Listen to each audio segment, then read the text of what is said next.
Now it's time for Movie Friends with your hosts Michelle and Seth. We're talking film without pretension. We're finding cats that are unexpected. We'll watch a movie, film, or schmovie, and we want you to join our journey. So subscribe and share this podcast, or this might just be the last of the Movie Friends. We're movie friends. We want to be your movie friends. Hey, welcome to Movie Friends. I'm here with my friend Michelle Rubenstein, who holds the rank of Caterpillar. And I'm here with my friend Seth Vargas, whose left ear is drooping. That means I'm lying. Mm-hmm. You're fibbing. Yes. Fibbing. Fibbing What's friend. going on? How are you? I'm doing well. I'm all hopped up on Peter Cottontail. Yeah? Yep. I've been hitting I love to hear it. Cottontail pretty hard. Uh-huh. Other than that, we saw each other this weekend. We did. And That was fun. We had two monumental milestones. We did. First up, I finished watching the television show The O.C. I'm so happy we got to watch that together. 4 years in the making. Mm-hmm. And we've been doing a series here on this show every summer. And this will be the last one. Isn't that so sad? Yes. It's very sad. But I was just glad that I was able to manage spoilers and not really knowing what was going to happen. And yeah, me too. Very important. We watched it together. We watched the last two episodes together. And before the final one, you said, okay, what are your predictions? And I said a bunch of things. And then as soon as the episode starts, it was like every single one was wrong. Which I loved.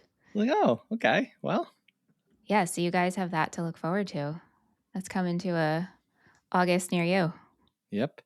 Other big event was we did a table read for the movie that we're making. We finished our script and did some revisions and did a table read. And that was a lot of fun. It was so much fun. I had a great weekend. Yeah. It was my birthday weekend, and it was like filled with everything I love. So it was great. Now, you went to, can you tell us where you went? Because I wrote down Creature Warehouse, and I know that's wrong. Oh, you're kind of there. We went to the Jim Henson's Creature Workshop. So where all the Jim Henson projects are worked on, which was really cool. Really, really cool. And one part of the tour, you weren't able to take any pictures or video. So that was neat because you got to see like where all the puppets live, and they're working on a big snuffleupagus that they're sending to Australia. And they were working on redoing the ostrich feathers that go into Snuffy. Wild. And then also they had swatches from like the original Kermit in one of the Muppet handler bags. You can be a Muppet handler. And it was a whole folder of just like all the different colors of Kermit. And so they can use it as a reference point. And if they find a Kermit that was archived but wasn't labeled, then they can compare it to the swatches and say, oh, this is probably from this year. It's just so cool. Wow. So cool. Amazing. Yeah. Yeah. Was it overwhelming? No, I was just like so happy. So, hey, this is a Fifth Monday episode. Yes. And whenever we see a Fifth Monday on the calendar, we usually try to do something a little different. Like maybe it's like, maybe we'll take that week off, or we'll use it as an opportunity to do something a little different. And so this week is kind of a mixture of those things. And so, hey, if you're listening for the first time, if you're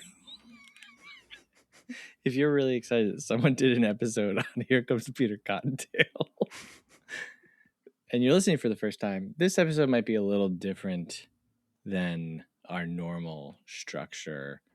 It's probably going to be close to the same, but this is a little bit of a rest week, right? Yeah. Yeah. It's the TV special version of our podcast. Right. So today we are mostly talking about Here Comes Peter Cottontail. It's from 1971. directed by Arthur Rankin Jr. and Jules Bass, written by Romeo Mueller and Thornton W. Burgess, edited by Erwin Goldris, composed by Maury Laws, starring Danny Kaye, Vincent Price, Casey Kasem, Paul Frees, and Joan Gardner as every woman in this movie. Well, Iris Rayner, she does a voice. She does Donna. True. All right, 99% of the ladies. Yeah. Joan Gardner, yes. Yeah. Michelle, you want to grab some green eggs and read our summary? April Valley is a magical place, but it is in danger of being ruled by an evil, child-hating rabbit named January B. Irontail. You see, in order to become the head Easter Bunny, you must give away the most Easter eggs, and due to some magical bubblegum, the other rabbit running against Irontail sleeps through his alarm. Dejected and alone, he wanders through the woods until he comes to a magical time-traveling machine. Now, along with his caterpillar friend, he will take a journey through time to all the holidays to hand out eggs. Look out, world, because here comes Peter Cottontail. Well, this is another film that has been on our to-do list, I think, since close to the beginning, if not at least for a couple years now, right? Yes. Yeah. And this is a Michelle joint. This is a Michelle joint. This is one of my all-time favorites from childhood. If you can explain for us our Peter Cotton journey. Yeah. Getting to this point. Yeah, so this originally aired in 1971 as a TV special on Easter Sunday. Obviously, I was not born yet. I don't know when I first saw this, but I know I was very young, and I know we owned the VHS tape. And it was one of my favorite movies growing up. I used to watch it all the time with my sister Sam. When I've brought it up to her in recent years and tried to reminisce with her, she's like, ugh, that movie's so creepy. She hates stop motion animation. Sure. She doesn't like any of these productions. She hates Nightmare Before Christmas, so it's not her thing. I always thought we had fun watching it together, but I guess I wasn't alone in that. Right. So anyway, it's something in a movie that I absolutely love. And I haven't really met anyone who's seen it before. Mm-hmm. Whenever I've brought this up, it seems that it's either forgotten or people haven't watched it. I know it's aired on TV since. So I don't know. But you have watched this 6 times in 2 days? Is that correct? No. So when we finished recording our last episode, Are You There, God? It's Me, Margaret, which I had a lot of fun with. Yeah. But that was it's lighthearted, but it's a more serious movie.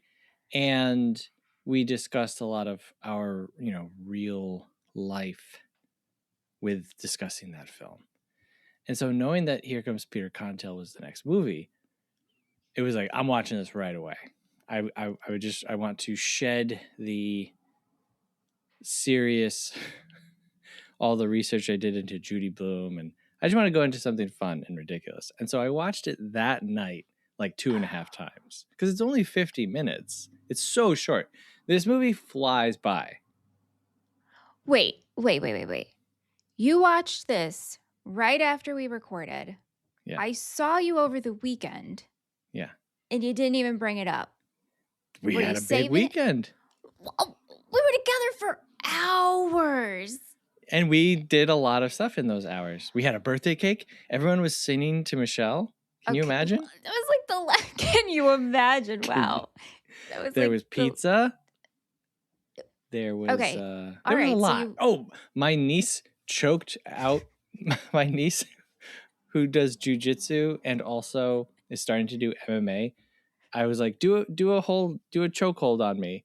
And she's like, no, I shouldn't do that. And I was like, no, it's fine. She did it for like half of a second and I like saw bright lights in my eyes. And then she did it to Michelle's husband, Anthony. Point is, we had a lot going on, okay? But you know how much I love this movie. You gifted me the VHS of it. Yes, yes. So I knew that you really liked this, and I was at a thrift store looking through VHS, and I found what appeared to be like an old copy, and it was dirty. Did I clean it before giving it to you? Yeah, I mean, it looks a little worn, but Okay, I must have cleaned it before giving it to you because it had like gunk all over it, and I was like, oh man. But it was very, very cheap, very cheap. And I was like, man, I can't pass this up. This is too crazy. Because I think when we talked about it, you had mentioned that you didn't know where your original copy was. yeah, So when I I don't know found it, where I was that like, is. I gotta get this. Yeah. So yeah, I watched this a bunch of times. I watched this like 3 more times today. Why? I did not grow up with this movie. And as I said when we did our episode on Rudolph the Red-Nosed Reindeer a couple of years ago, I did not really love the Rankin and Bass stuff when I was a kid. There was something about it that I didn't enjoy, but I loved stop motion animation. And I gained a new appreciation for it after watching it and doing the episode with you. But I think that there's something undeniably odd about the dialogue in all of them. They're very fairy tale logic driven.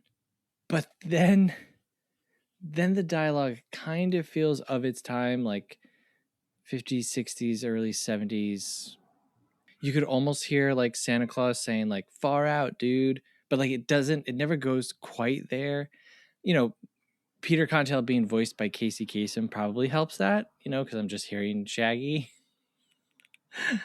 But so two reasons I watch this a lot. One is because it's just such an easy watch. Like it's only 50 minutes. It flies by. It's funny. It's really weird and odd. And two, it was like every time I watched it, my brain was just a sieve.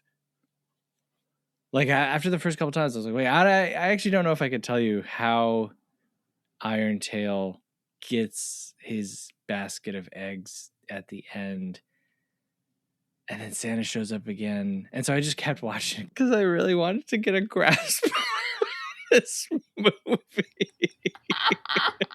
And I gotta tell you, I still I know. I was like, okay, Molly or no, Bonnie Bonnet, but we're just introducing her like almost at the end. And I was like, have we seen her before? We haven't. No, you just heard her voice. You just heard the voice. It's the same voice. Okay, that actually, you saying that helps me feel better. Yeah. So yeah, again, if you're listening to this, usually I'm a little smarter when it comes to movies, but this movie is freaky weird. This is a weird movie. So my question for you is, you loved this as a kid, you watched it a bunch, but now you watching it as an adult. Did you remember like anything, and were you shocked at what you found? The only thing I was shocked on, and I don't know if this is just me being very self-absorbed, but I feel like this is like Mitchcore. This makes so much sense of like how my brain works and the creative personality I just blossomed into it. So, and I'm curious for you, you've worked with me for X amount of years at this point. We work on projects. You know what I like. Does this make sense watching this of why I took to this movie? Or no? Or maybe you weren't even thinking about that. Again, this is like a very self-absorbed question. No, it's not self-absorbed. As I watched it, I wasn't thinking like, oh, this is so Michelle. I kept thinking, oh, this is something that kids would really like. Okay. Yeah. And maybe not gather how weird it is. And I want to make a statement, and I want everyone to calm down as I say this, okay? All right? Relax. I'm not saying this is a bad movie, but oftentimes children's media, when viewed through the lens of an adult, will be described as like drug movies. And I actually don't like that. I don't like when people are like, oh man, yeah, Willy Wonka is so weird. Oh, LSD. And like, you know what? Sometimes people are just creative. Sometimes things are just fun. And when you let your mind go, you come up with weird things. It has nothing to do with drugs, all right? Back off, weirdos. But I got to tell you, this is a drug movie. What? What does he say? Welcome to the Garden of Surprise. Is that it? Yeah, and then he's asked, why do you call it the Garden of Surprises? He goes, why not? Mm-hmm. And then he puts orange liquid into a bottle that's labeled blue, and then he's like, it's just easier to change the liquid than the label. It's like, sure, okay, fine, whatever. And then later on, we're like flying through calendars. Love it. We have a caterpillar with the face of a human. Mm-hmm. Antoine. So I just want to suggest that perhaps at this point in their careers, Rankin and Bass they were on something. Or maybe they're just creative, because this is something like my brain would come up with. I'm not saying I did it because I have it. I'm not saying I could. I don't take it like that. But this very much just it all works for me. This makes sense to you. This 100%. Like, first off, I love time travel. Mm-hmm. I love a universe where we see all holidays. And then, like, look at Nightmare Before Christmas. Yep. Any talking animal, I'm here for. And just the creativity and just visually how it looks, I love. Like you said, dropping through the calendar pages, obsessed with that. Every time I would make Easter eggs when I was younger, I would make like the giant heart, like for Valentine's Day. Interesting. Yeah. Okay. Yeah. The other big statement I want to make, which is maybe offensive towards this film, is this might be like the most contrived plot ever that we've ever talked about. It's just the Easter Bunny's retiring. Who should we pick? Let's pick this liar. Well, he reminds me of me as a kid. Oh, but also there's this other guy, and he's evil, and everyone knows he's evil. But the Easter Bunny on his way out is like, well, we should give him a shot. Whatever. It's only fair. It's the rules. It's the Constitution. And it reminded me so much of like modern elections. Yeah. Where it's like, okay, here's your two options. One person is evil. And the other person's not very good at their job.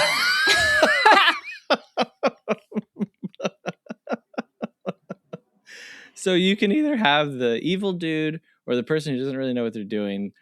And it really isn't based on merit. It's just based on who can, get, in our world, get the most votes, and in their world, give away the most Easter eggs. And good luck. Right. But then Peter doesn't go to bed. He goes to party. How great is that scene, though? Doesn't that aesthetically look great? It is pretty cool. The retiring Easter Bunny, makes the announcement to all the people. It's like, all right, tomorrow, Easter. He has to remind them because, even though they work all year towards it, he has to remind them. Okay, So tomorrow, Easter, whoever gives out the most eggs will be the new ruler of April Valley. And everyone's like, hooray, hooray, hooray. He then immediately pulls Peter aside and says, you gotta win this. If Irontail wins, he will do terrible, terrible things. And I'm like, so don't let him. What is happening? Yeah. Then he's like, you gotta make sure you wake up in the morning. Irontail gets magical bubble. It's corn-flavored bubble gum. My favorite. No jokes. No jokes. And so Peter sleeps the entire day. Like, it's not even just like he's late. And no one wants an egg from Irontail because he's so ugly. Yeah. Ay, caramba. Anyway, Irontail's only able to give one away, and he kind of sneaks it into somebody's sleeping, and he Right. wins by giving one egg, and so all Peter had to do was give away 2 eggs, and he would have won. Right. And he would have had a big leg up because it was actually Easter. And as we come to find out, no one wants eggs if it's not Easter. Yeah, right. All right, so I don't know how you want to do this. Let's start with like Seymour. Let's start with you Seymour, are our the- narrator. Yeah. Wow, Seymour Sassafras. Bursting into frame on a unicycle. Okay.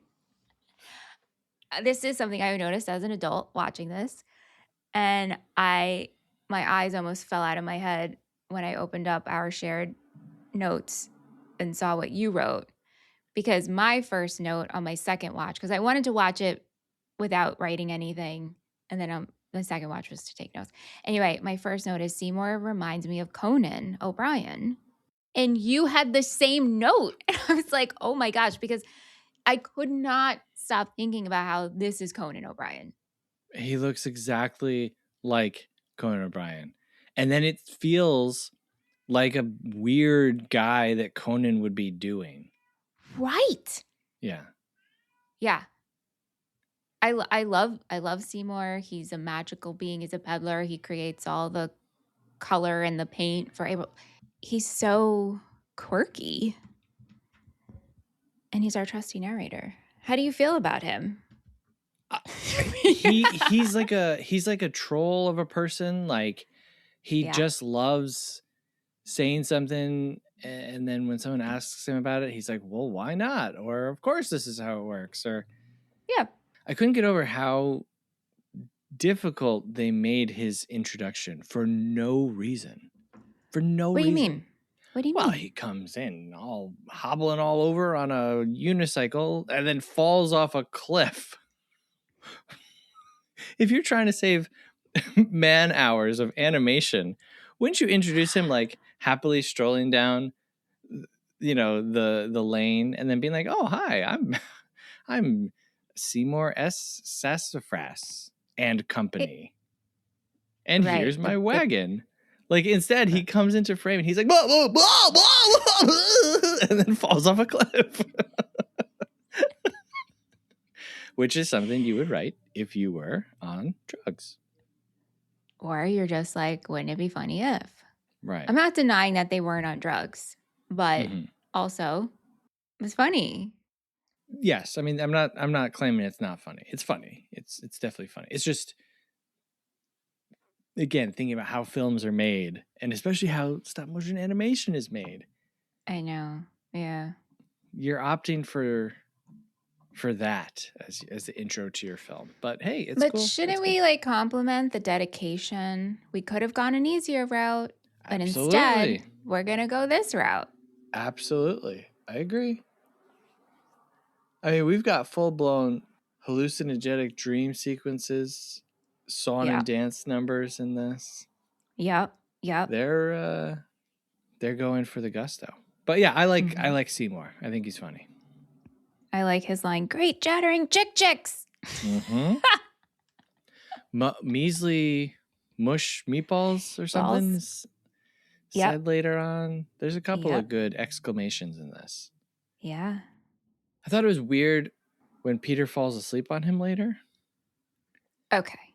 Because it's like Peter... There's no way. Like, Sassafras had to put his foot underneath his head. Right. Yeah. Peter like, you collapses fell asleep on my is big what toe. we're told. Yeah. Right. Because he's and then exhausted. and then he's like, "You must be very tired to be sleeping on my big toe." And I'm like, "He's sleeping on your whole foot. Why are we singling out the big toe?" Seems. What a thing to nitpick, Seth. I mean, I'm not. Isn't it though? Isn't it weird and odd? Throughout this whole episode, I'm just gonna keep saying, "Isn't this weird to anybody else?" And you can, and I'll accept it. You want to talk about Irontail first? Yeah, I think January B. Irontail and Seymour are really, really strong characters, along with Antoine. I think he's a strong character. Peter's probably my least favorite. That's a great question. That's such a good. I don't think I like Peter. No, I'm not saying I don't. He's just not my favorite.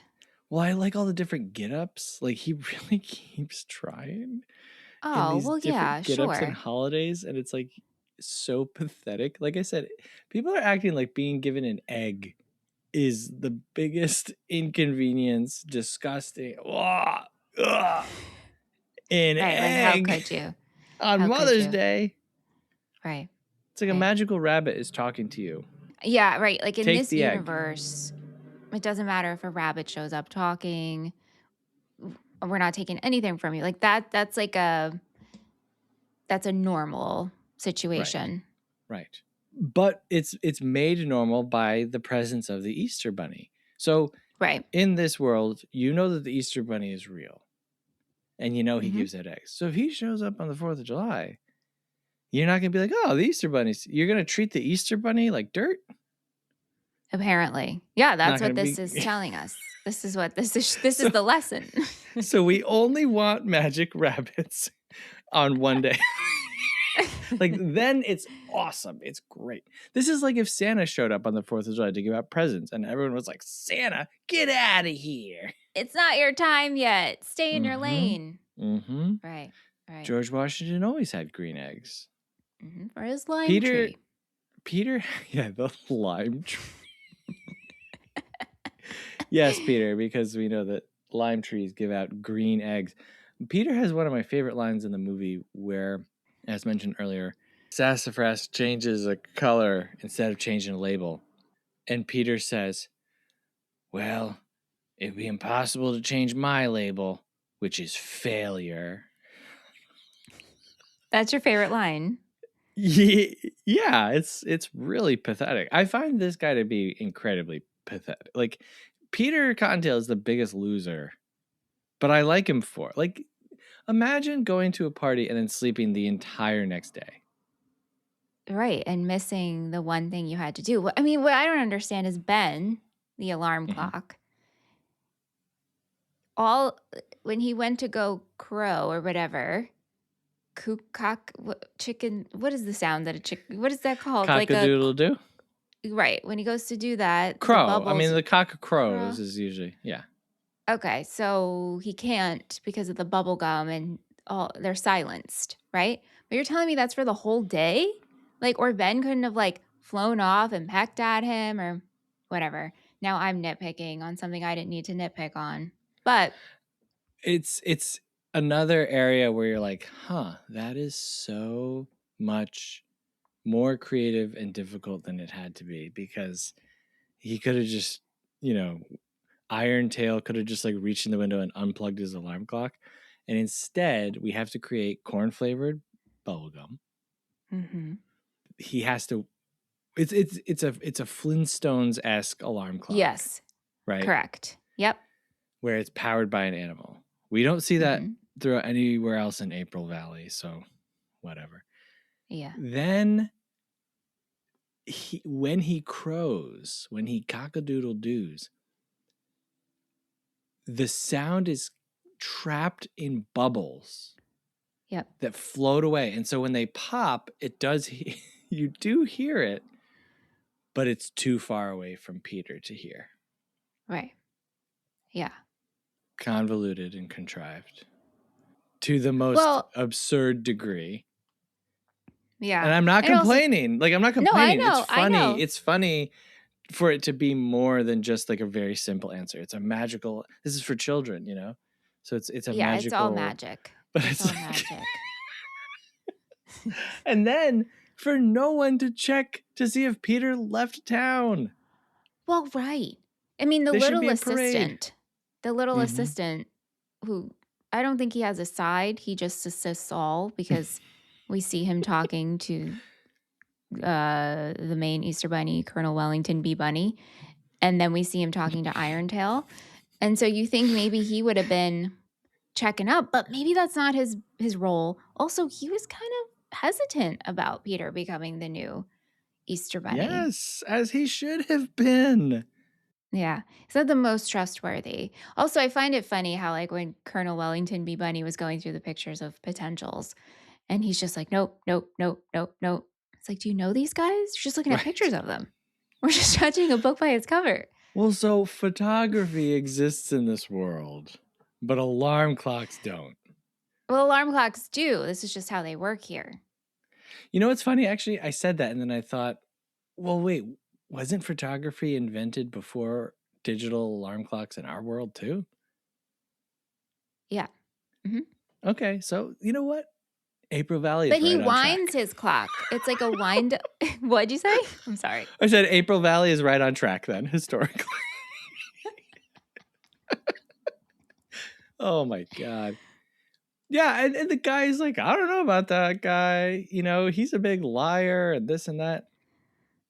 He's like, he reminds me of myself when I was young. I was like, He sees something in this him. is like elections. This is like how politics works. Oh my Mm-hmm. God. Mm-hmm. This story is based on the 1957 novel, The Easter Bunny That Overslept by Priscilla and Otto Friedrich. Okay. Do you know this story? No. I've never heard of it. I'm thinking about buying it for my niece and nephew now. But Oh, essentially, very it good. is this story, but it doesn't involve Irontail or the time travel element of it.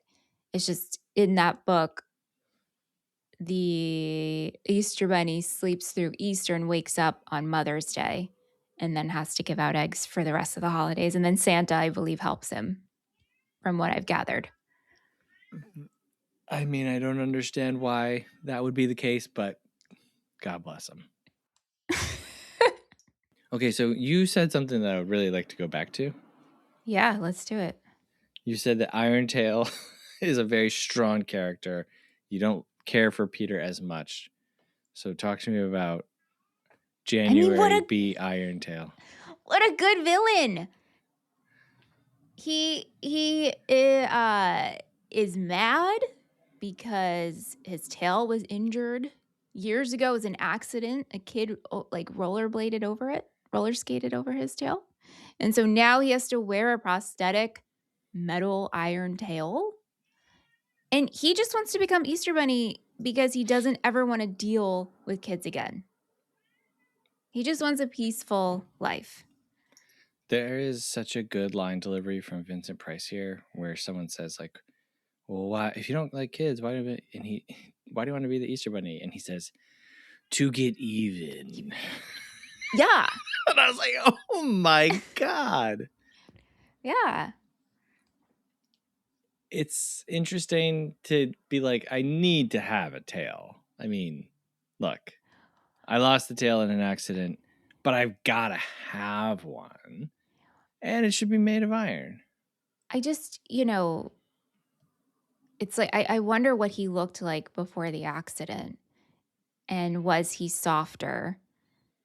And then this happened, and he's like, I'm leaning into I am know. villain now. I'm in my villain era, right? I know. Because I I'm thought pretty of sure this he could have too. just went to the hat shop and had like a little cotton ball created as a prosthetic. The hat shop? Yeah, where they make the bonnets. Oh, okay. Yeah, I thought about this because one thing I wasn't super clear on, or I guess just how it works, is there's the head Easter Bunny.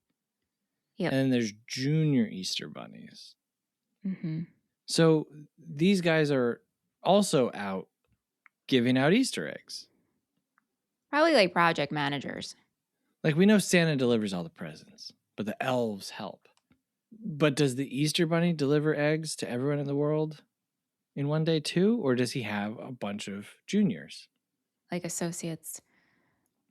It's a great question. Because that's like, that's the only reason that Irontail would be out amongst the children anyway, right? Well, no, because the bunnies, I mean, all the Easter bunnies live in April Valley. And obviously they're interacting with people because in this world, bunnies and people talk and all the things. Everyone's on the same playing field. And so his tail got injured and he's held a grudge. You think humans are coming to April Valley? I'm thinking April Valley is like very small And Okay. right outside are where the people are. So, like, on his weekends off, Irontail's heading to the city? Yeah, I think so. Okay, see, I thought he lost his tail in the line of duty. Like, I thought he was, like, on the job handing out Easter eggs, and some kid was like, watch out, Irontail! Well, his name wasn't Irontail yet. I mean, that's his last name. You think he went to the April Valley DMV and filled out paperwork? My God, I hope so. I can no longer be January B. Fluffy Tail. I must be January He was B. probably Iron January Tail. B. Cottontail. Mm-hmm.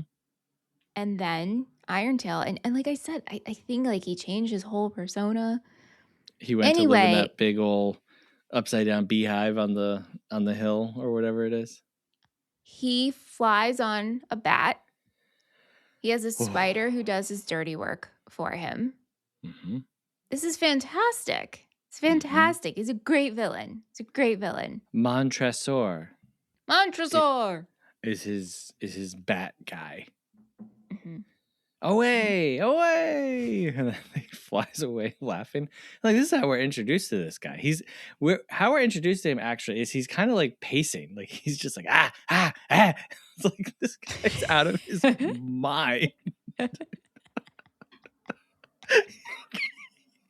He's a psycho. He's nuts.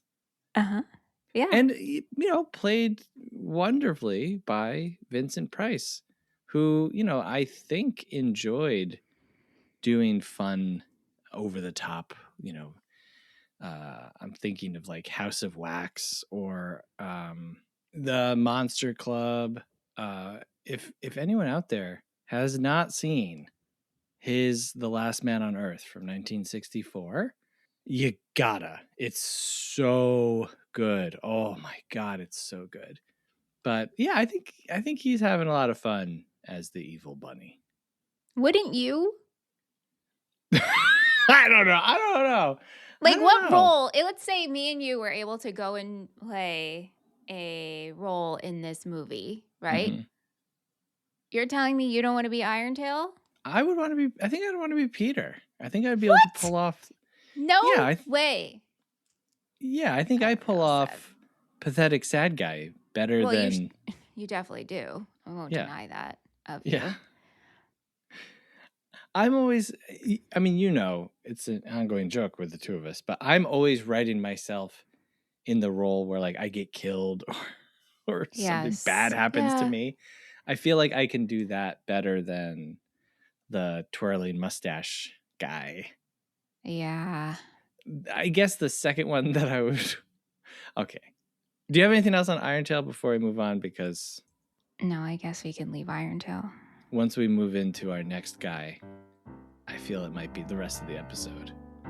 Okay.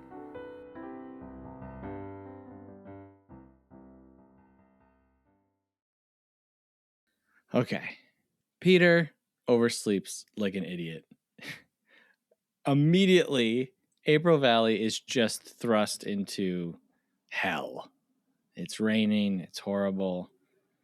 Irontail is making them carve chocolate tarantulas instead of chocolate bunnies. Horrible. Like, it's really, really horrible, right?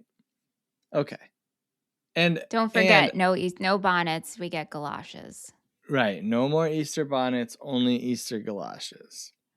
Now, if you watch this, then immediately think about Nightmare Before Christmas. And there's a lot of, not one-for-one parallels, but there's a lot going on here that's really similar. Really, really similar. And I'm curious how into this story Burton was as a child. Okay. Peter wanders away, runs into Sassafras. Sassafras is just like, I'm a weird guy. Look at all this weird stuff. I planted pumpkins and pumpkins came out. That was crazy. It's like, get me away from this guy. Like, get me away from this dude. Anyway, Sassafras introduces Peter to a caterpillar with the face of a man who speaks French. He calls him a worm. He says, I'm not a worm. I have the rank of a caterpillar. I was so disturbed by this guy. Antoine. Antoine, yeah. Antoine. I could not stop. Then later on, we get a female caterpillar with a woman's face. Mm-hmm. Disgusting, disturbing, evil, What? hellish, nightmare. Just What? Just No! indescribably uncomfortable looking at this guy. Okay. Mhm. So I never forgot about Antoine, but I will say when we got to this part, I squealed because I love Antoine so much, and I put like a bunch of crying emojis in my notes. Mhm. It's like a glowworm. Did you ever have a glowworm? The toy? No, I never had a glowworm, and I never knew. What are you supposed to do with what is that? Is that like a night light that you keep in Yeah. your bed? That's what I thought, Yeah. right? It's like a stuffed animal that glows? Yeah. Okay. Yeah. No. Okay, well, I have no issues with Antoine and his human face. To me, I'm just like, no, it's just a caterpillar face. Like, I this doesn't bother me. I never once thought like, oh my God, look at that human face on that caterpillar. I was like, oh my gosh, look at your cute little hat. Why does he not just have a caterpillar face? Why does he need it? All right, so let's go to Rudolph the Red-Nosed Reindeer. Still a favorite of magical mine. world, still Mm-hmm. interesting characters, funny little things, weird little oddities. But imagine if one of the side characters was just a reindeer with the head of a Frenchman. It doesn't work. The thing is, the way this head is, it's like the shape of it makes sense for how the caterpillar's body is. I really, Michelle, I really respect you so much. And I respect your opinion of things so much. You better think twice about what you're about to say, sir. I'm not like Okay, ready? I just cannot cross that barrier. Like, Okay. that doesn't make any sense to me. Maybe a thumb, right? Okay, I'm picturing a thumb. Yep. No, you could just look at my thumb. Oh, okay. And so Antoine's face kind of has the same shape as the rest of my thumb, right? So like the Mhm. top of it could just be, I keep like shaping my thumb. This doesn't help for listeners, but So what you're saying is that because Antoine's face could also go on your thumb. no, that's not what I'm saying. I'm saying Antoine's shape of the body. Like if he stands up and you draw a face, it fits his body. It's not like we're taking like Okay. actually You're saying this in response to me saying a reindeer because a human head wouldn't fit on a reindeer. I understand what you're saying though. Okay. It wouldn't look right. It wouldn't look right. I never thought for once that Antoine had a human face. I was just like, that's just his face. Oh It no, makes it's sense human. to me. That's a caterpillar. It's like a little. But you've seen a caterpillar. Don't even. A Don't. caterpillar's face. But like. We need, you know who we need? We need a fake producer that we can be like, Frank, can you pull up a picture of a caterpillar's face for Michelle, please? We should. If you look at the face of a caterpillar, I'm Googling it right now. Is nothing like a human face. It's not. They're not in the same neighborhood. I see nothing wrong with this. Oh, There's nothing wrong with this. There's absolutely nothing wrong with this. And the problem is you, because you don't get it. Oh. Okay, but okay. Who knew our biggest fight would be on this episode? Well, I should have done a very quick follow-up on Antoine to say that while he is all of those things that I listed, disturbing, insane, upsetting, hellish, I'm also incredibly humored by him because they put this evil monstrosity into a children's film. He's not evil, though. You just are disturbed by his face. Michelle, if a caterpillar walked up to you with a human head on it. It's not a human head! It's not a human head! But it's not a caterpillar head, is it? No. But and then later when he becomes a butterfly, it's definitely not a butterfly head. That's a human head. That's a butterfly with a human head. No, it's a butterfly with Antoine's face.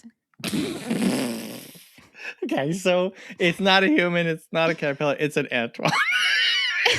No, it's just like how the caterpillars are in this world. He has a face. He has a head. It fits his body. He has a face. Oh my God. Wowie zowie. Well, anyway, you love it. I love it for different reasons. Yeah. Like can't. Go ahead. You can't imagine a world in which a child would look at that and go, something's off here. No, because I was a child who just was like, he's so cute. This makes sense. I mean, what doesn't make sense is like, he's a pilot, but he has this whole system. He has all the buttons laid out for all of the holidays in the Yestermorrow mobile. And so he just has to like use his little, what is it called? Feet? They aren't feet. What are they? Nubs? I think the caterpillars. Yeah, I mean they're it's a caterpillar foot. Yeah. Again, plot contrivance. We just happen to stumble upon a time machine. Mm-hmm. Now, can you explain to me why are we going to the different holidays? Well, because we were trying to go back to Easter. Right. But Irontail sends the spider in the rocket, of course. In the rocket. and he messes up things. And so now they can only go forward. Okay. So which then when they get to the 4th of July, a firework messes with the time machine. And so now he's having trouble with the repairs. Yeah, because like going forward. Okay, so. Can only go forward. Okay, so Easter happens. He sleeps through it. Yeah. How much time passes before he finds the time machine? Sassafras? Yeah. It's unclear. Is it like 2 days? No, I think it's a long time. It seems like he's been traveling for a long time. Because is it like a year? No, I don't think it's a year. Because I think when we get to Mother's Day, because it's still 1971, all of the dates line up of the holidays. But the problem is when we get to New Year's, right after that, we're still in 1971 dates. That doesn't make sense. It should be 1972 when we get to like President's Day and Valentine's Day. So this is why I said like I had to keep watching this because there was key details as to why what's happening is happening, and it felt like it was just slipping through my fingers. But... Well, key details, or you just let it slide. You know what I'm saying? This is just for funsies. I loved the spider and the rocket. I love the fact that Irontail has ready a jet fighter rocket in his house. Yep. And he says, like, play dirty. He tells the spider. Play dirty. Play dirty. Amazing. It's great. Yeah, it's great writing. And I think a lot of this stuff kind of just washes over you because of the medium, because it's stop motion and things that in real life would really make you stop and think. And again, Antoine's face, but also just Irontail being mad and like running to his house and be like, hey, spider in the corner. I'm going to put you in a rocket and shoot you to their exact trajectory. Right. Those things, you just are like, ha ha ha.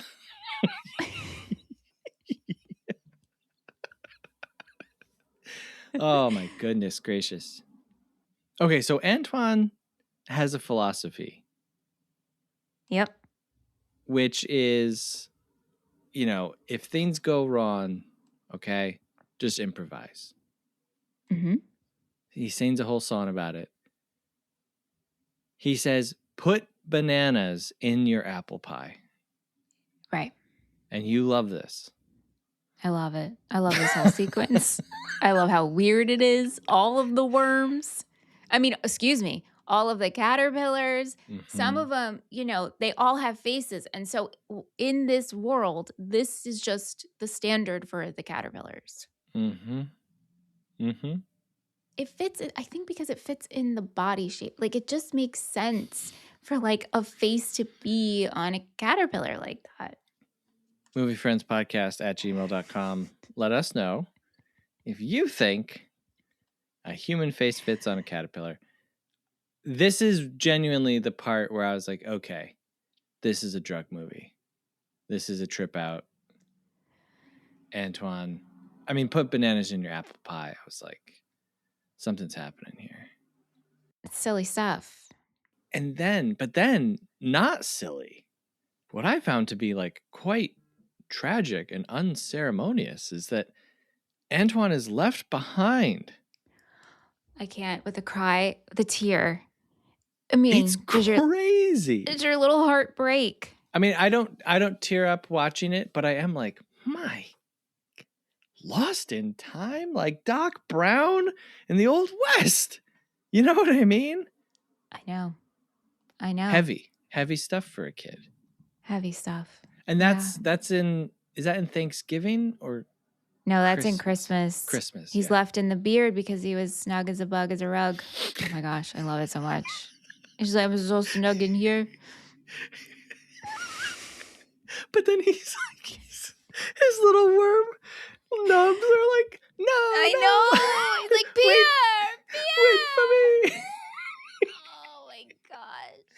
And Peter, the loser, is just like, I can't stop it. I can't turn around.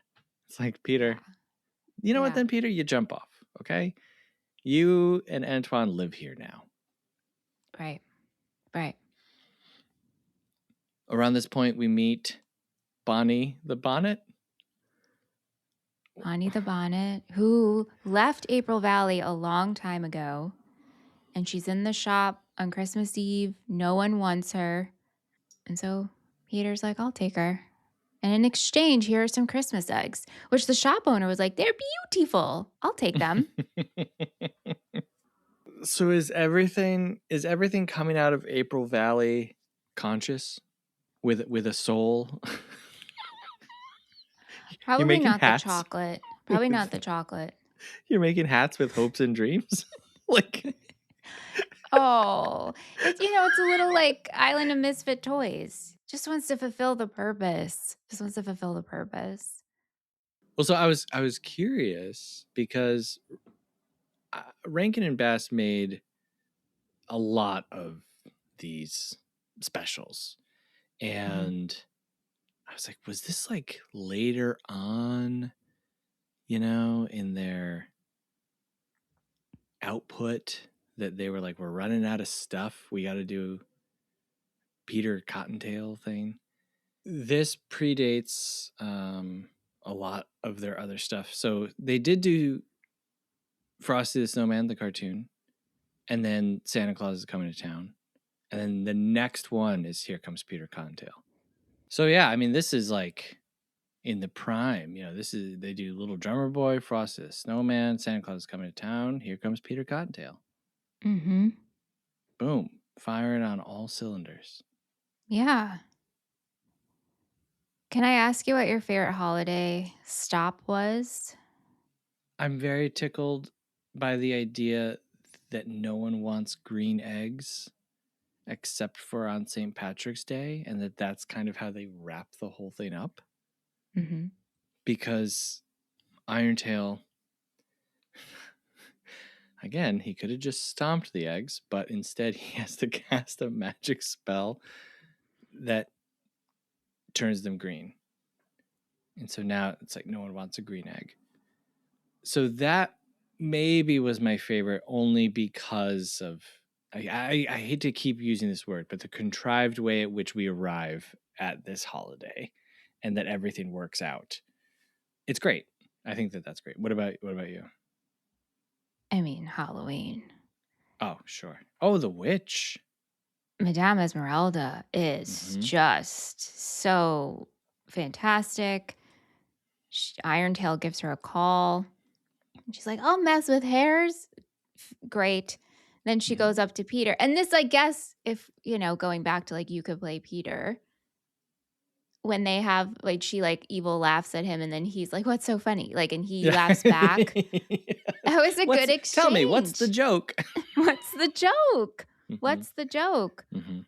Yeah, and her joke is, I love to tease hairs. And then she like pulls off her hat and all of her hair is teased. Yeah. It's so good. And then she said nobody ever thinks to treat the tricksters. After he gifts her an egg and she's like, oh my God, I have to go tell all the weirdos. I love this so much. Also so fun to see Halloween portrayed because in these movies of Rankin and Bass, we see Christmas, we see Easter. We don't see Halloween. We don't get like a Halloween story like this until The Nightmare Before Christmas. Yeah. Well, they have a movie called Mad Monsters. Okay. All of Universal's greatest classic monsters gather at the Transylvania Astoria Hotel for Frankenstein's monster and his bride's Friday the 13th midnight wedding. Have you seen this?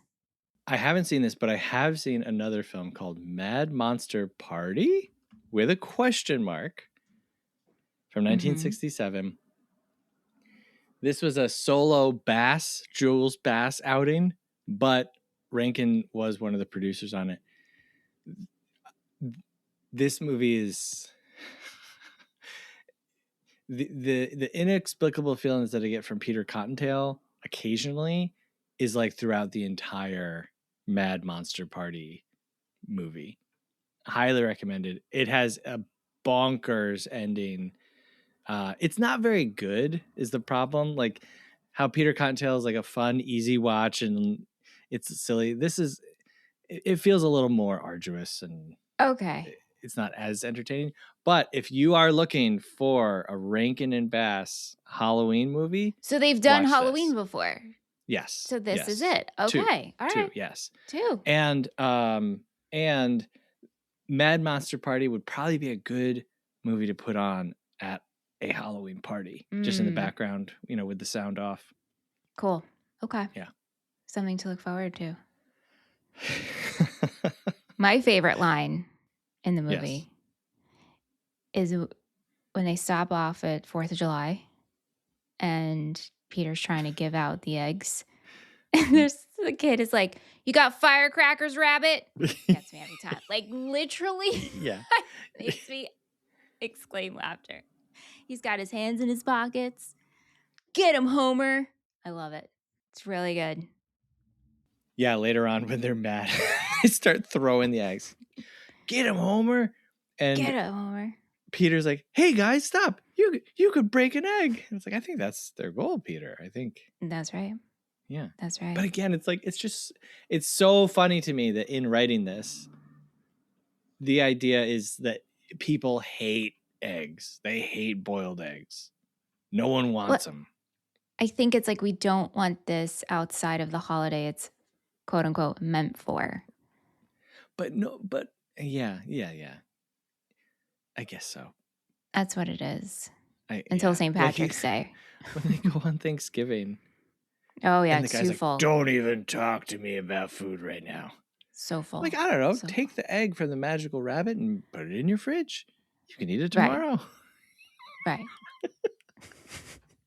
Like, that's what I can't get over. I cannot get over an Easter bunny hopping up to me and be like, here you go. And be like, essentially taking the egg and like smashing it in its face. It'd be like, you idiot.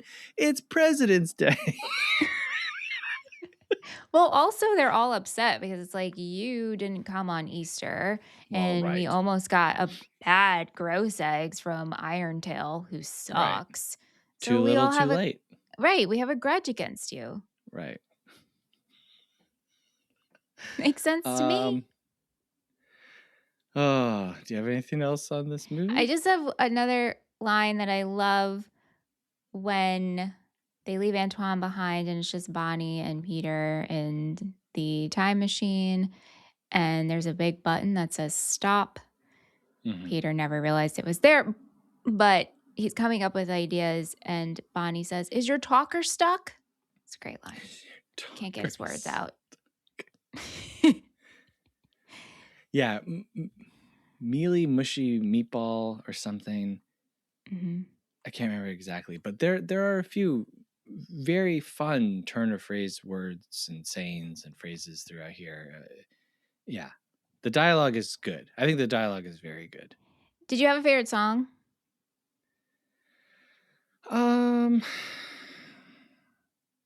I think that the song is it at the beginning? You know, the Easter Bunny never The sleeps. Easter Bunny Never Sleeps? Yeah. I think that that's pretty good. Yeah, okay. And then Antoine's song is just so weird. When you can't get it all together, improvised? Mm-hmm. Yeah. What about you? Yeah, probably Antoine's song. I have Be Mine Today stuck in my head. Yeah, okay. All right. Be mine today. Be mine today. Are we in the middle of the free love movement or has that ended? You know? That's a good question. Because I was like, listen to some of the lyrics of this song.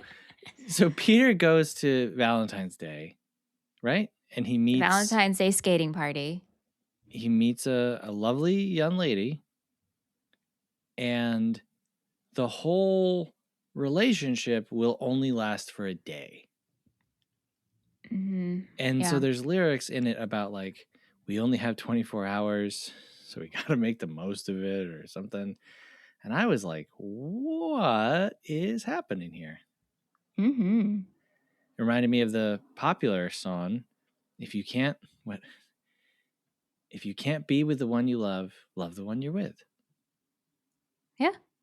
You know, and they said the idea of free love that was very popular in the hippie subculture of the 60s and possibly 70s. I don't know. So I don't know if we're into that at this point or not, but I felt weird. I felt weird watching it, and I thought, well, but certainly, I mean, he'll just put her in the time machine and they'll go on to get no. Well, she's upset because now her egg is green and she's crying over it. So Peter broke And her she gives heart. it back to him. She gives it back to him. Right. Can you imagine someone hands you an egg and then like an hour later it's green? You would probably hand it back to him. No, I'd be like, how did you do that? Magic.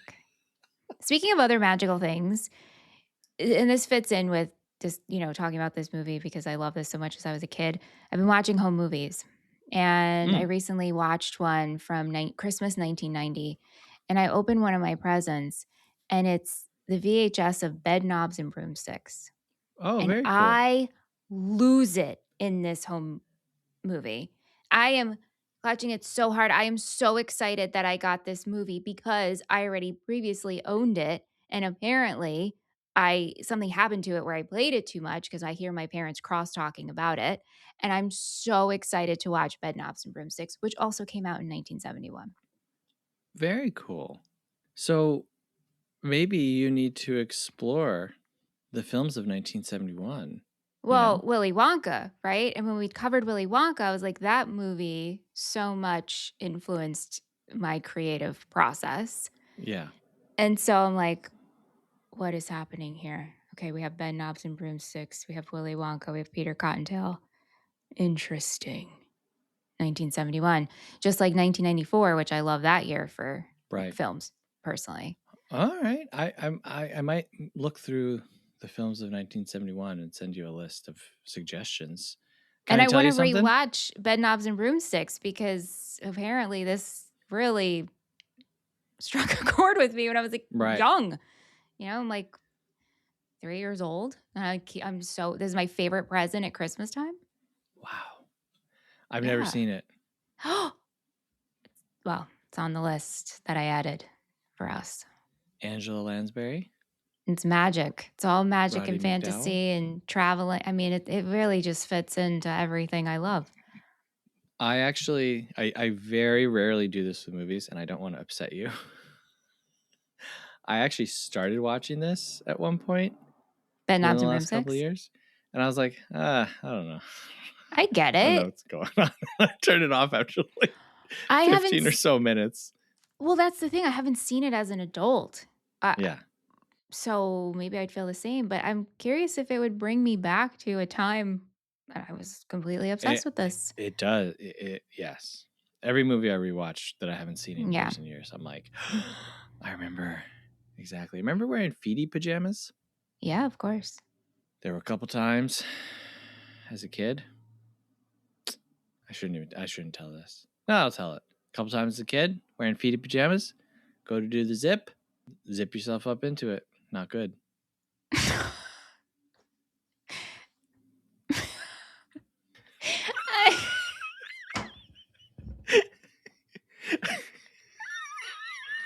Wait, do you know what I mean by that? Well, like you pinch zip, yourself? Yeah, the zip does a little nip of Yeah. the tip. Mm-hmm. Yeah. Mm-hmm. Can I just say where my thought went? Sure. And it's not bad by any means, but I'm picturing like you're in your feeties, you're fully covered, and now who's a little caterpillar with a human face? Okay. Okay.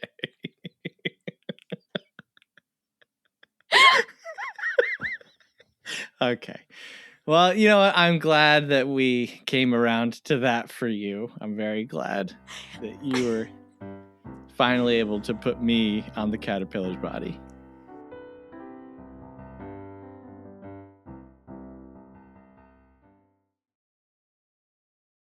Okay. Let's get into our happies and crappies. It's time for happies and crappies. Happies and crappies. It's time for happies and crappies. Happies and crappies. It's time for happies. So my happy and crappy is the same. It's Antoine. Antoine is my happy and he's my crappy. Yeah. How about you? I have all happies, no crappies, but my happy is also Antoine, but I also love Halloween Town and Halloween Day, and I love Madame Esmeralda, and I love Irontail. My happy is that we did this. Oh, that's good. So, yeah. Now that you know it's on Tubi, will you like rewatch it every Easter? Oh, yeah. Yeah. I'll probably just watch. I think you can watch this any time of year because we're going through all the holidays. Well, unlike all the people in this movie, I don't mind watching an Easter thing when it's not Easter. So, right. And a boiled egg? Oh my God. Please. I love boiled eggs. Mm-hmm. Do you eat boiled eggs? Yeah. What's your... Sure do. Okay. You open your fridge, you pull out a boiled egg. What do you... Tell me your process for eating it. Is it peeled or do I have to peel it? Let's pretend it's peeled. Okay. Well, it depends on how lazy I'm feeling, but I'll cut it in half, salt and pepper, horseradish, pickled onion. Or, Jeez. or if I'm running out, if I'm running short on time, I just pop it in. Right. Boiled eggs are, I think, still, maybe, I don't know, I'd have to check, but usually the leading cause of choking in the United States. What? Yeah, because people usually will pop them or, eat it in like 2 bites and the yolk remains dry. And so if you eat it too quickly, it will cause you to choke because it doesn't get, all spitty like other foods. So it's very dangerous, folks. You cut a boiled egg in half. Fascinating. I've never. How do you even eat your thought. boiled egg? All right. Picture the top of a boiled egg. Got it. Stop. I just took my hat off to reveal a bald head. Okay, top of boiled egg, brown mustard. Take a bite to create a platform. Then more brown mustard, and then black pepper. And then it's just however many bites it takes. Every time you take a bite, you reapply mustard and pepper. Do you ever bite and then dip? Or like, because I've done I never that. dip an egg. Wait, no, it's not dipping an egg. It's like you have it on your fork and it's just a vehicle. Oh, there's no forks. This is eaten. The fridge is open. The fridge door is open. Okay. Every time I'm putting the mustard down, it's going back onto the fridge door. And every time I pick it up, I'm picking it up from there. This whole thing takes, 30 seconds. Got it. But you need to add the extra lubricant of mustard so that you don't choke. Mm. But yeah, I could eat, I could eat 10 boiled eggs right now. Anyway, okay, what are we doing? What's happening? It's Easter. We're talking about eggs. It's a PSA. Right. Easter's coming. Oh yeah, that's also why we were doing this episode, right? There's a we reason. Were like, oh, we should. Yeah, Easter is coming. Yeah, okay. Easter's coming. When is Easter this year? It's April 5th. All right, cool. Well, we've talked about how we feel about the movie, so now let's hear from some strangers on the internet in a segment we call Half Star, 3-Star, 5-Star.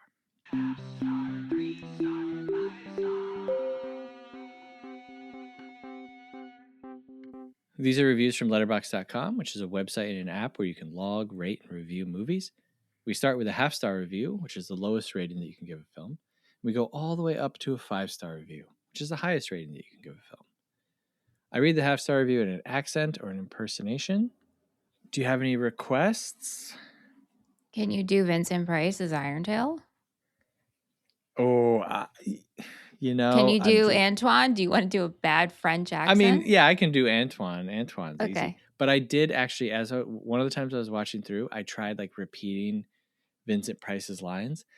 And I swear, I thought to myself, is Vincent Price British or is he American? I don't actually know what he is.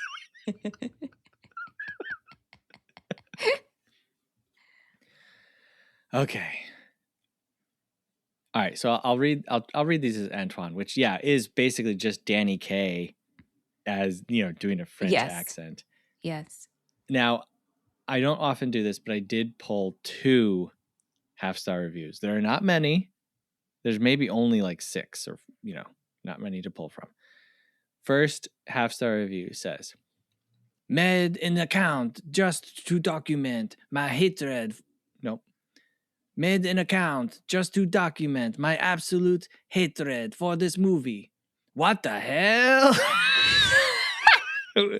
With like 4 question marks. I love it if that's true. If that's true, that's incredible. Wow. You hate a movie so much that you have to make a Letterboxd account to give it half star. This movie brought you to Letterboxd, so great. Yep. And then the other one that I pulled just says, I hate that French worm. Okay. Great. 3-star review says, odd that this wasn't on TV like the Rankin and Bass Christmas movies. I probably would have loved this as a kid. Not a great Easter movie, but a movie about all holidays.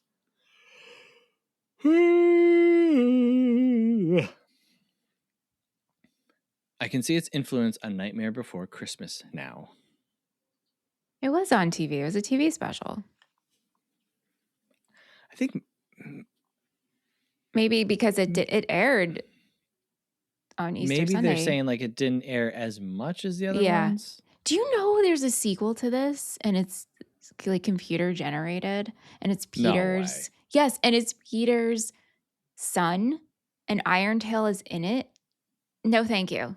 No, thank you. I'm not interested. No, I don't need that. No. Okay, 5-star review. Here comes Peter Cottontail, hopping down the bunny trail.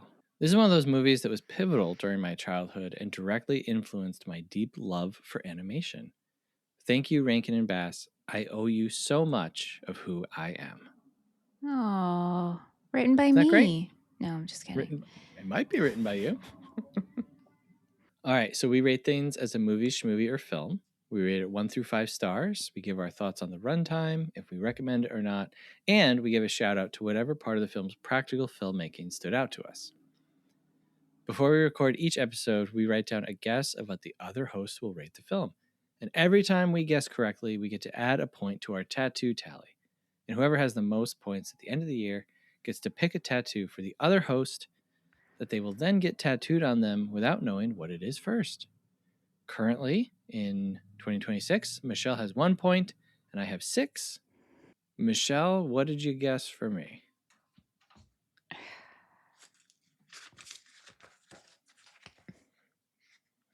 I wrote down for you 2.5 movie. Oh, ooh, wow. You really thought I wasn't going to like this that much. Well, the fact that I knew you watched it so many times and you didn't text me at all about it or say anything to me in person, I was like, he just wants to get this over with. So, Interesting. yeah. So I'm going to go 3.5 star movie. Wow. Yeah. I don't know why I said it like that. Exciting. Wow. I think this is a lot of fun. I think it's fun to see, like, not to see, but like Danny Kaye and Vincent Price yucking it up and being really silly. I think that we barely even talked about the animation. Like, the animation is awesome.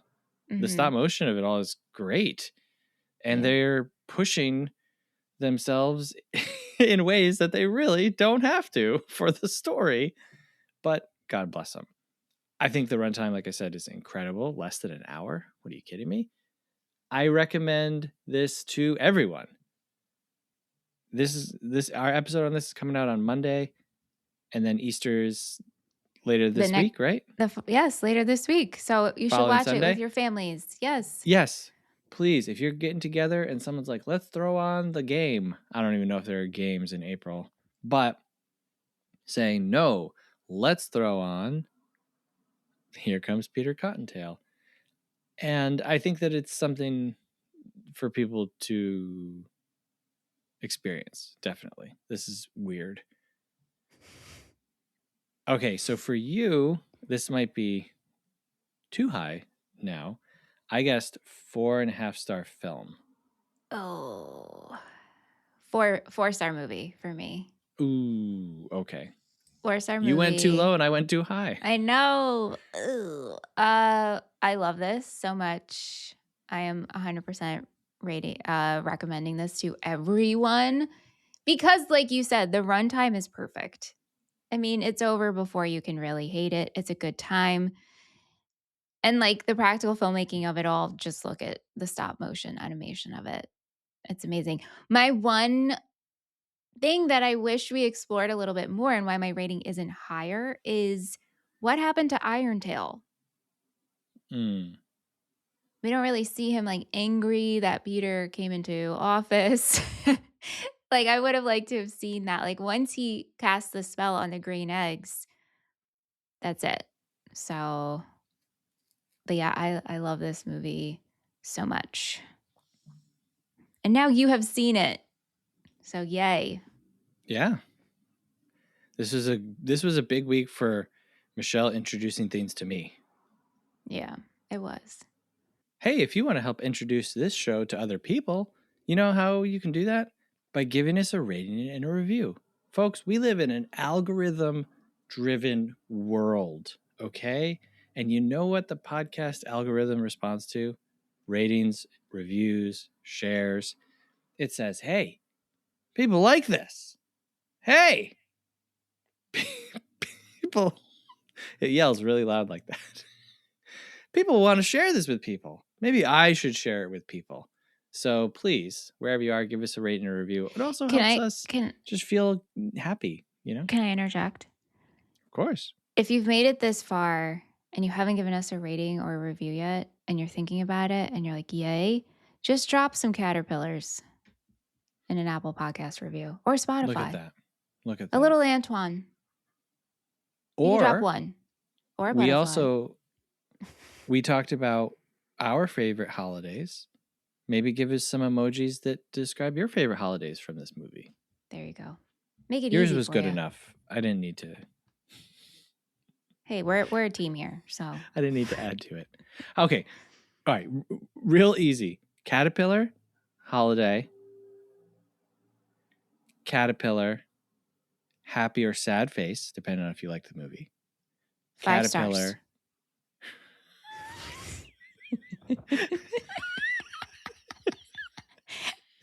It's as simple as we can make it, okay? You can also send us an email, moviefriendspodcast@gmail.com. Please let us know what you thought about Here Comes... I can't believe we're doing this.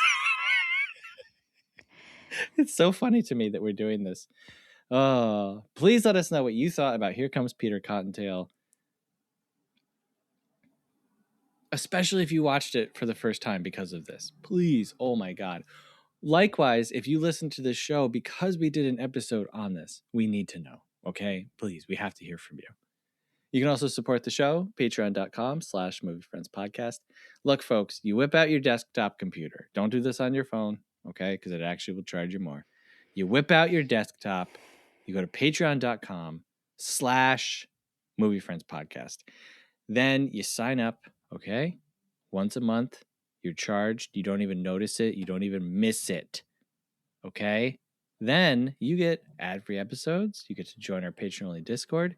You get to vote on episodes every month, themes every quarter. You get all of our additional episodes. And,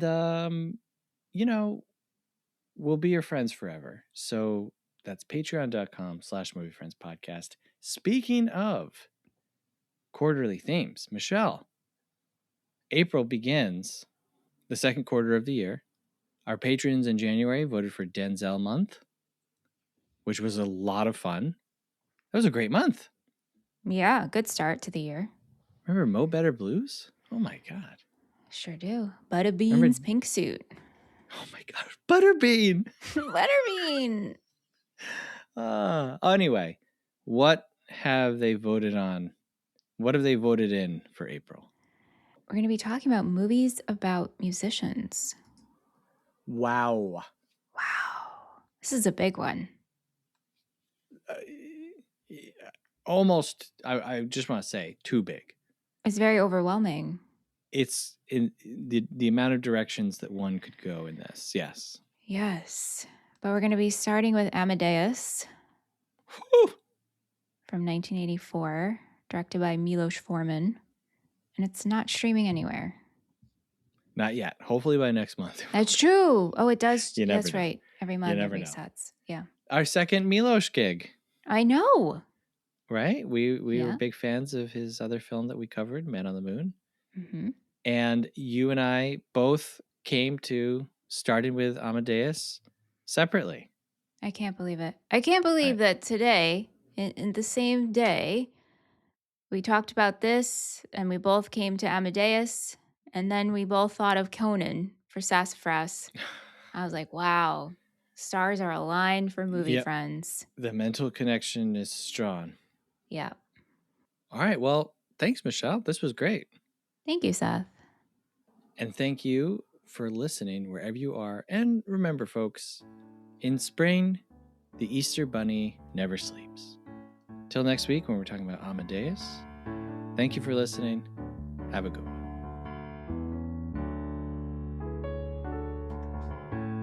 Movie Friends is produced by Seth Vargas and Michelle Rubenstein. Theme music by Jean-Marie Vargas. Visit us at our website, moviefriendspodcast.com, and please subscribe and rate our show wherever you are listening. You can support Movie Friends at patreon.com/moviefriendspodcast. Thanks for listening.